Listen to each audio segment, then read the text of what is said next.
full well, Mr. Speaker, she knows full well that interest rates are higher for longer because of the choices that she took.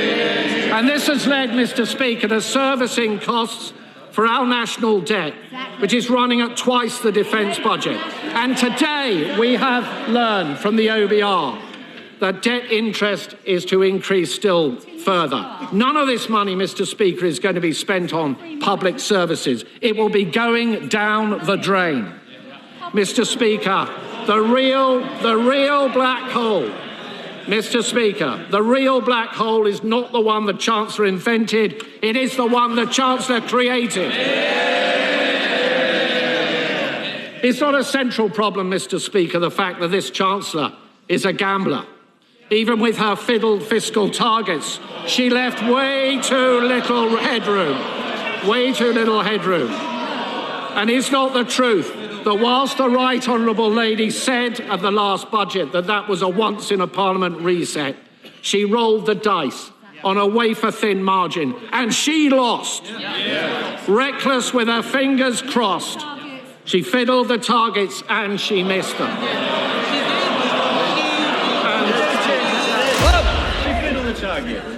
I'm not sure about the language we use. I think there are better words and more constructive words the Shadow Chancellor would prefer to use. This Chancellor constantly trying to blame forces beyond her control. But how can we believe this Chancellor? How can we trust this Chancellor? She is the Chancellor who said she would not increase borrowing, but she did. She said she wouldn't change her fiscal rules, but she did. She said she wouldn't put up national insurance, but she did. She said she wouldn't cut winter fuel payment, but she did. She said she wouldn't tax farmers, but she did. And she said she would not move to more than one fiscal event a year, and she just has. And now we are all paying the price of her broken promises. Today's numbers confirm it. We are poorer and we are weaker. To govern, Mr. Speaker, is to choose. And this Chancellor has made all the wrong choices. Chancellor of the Exchequer.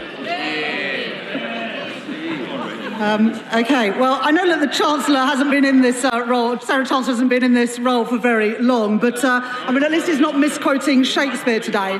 If this was a budget, then it would be the Leader of the Opposition responding. Now, I'm glad that she's still in her place. I know that she'll want to get back to her office for a lunchtime steak soon. But the Right Honourable Gentleman, he talked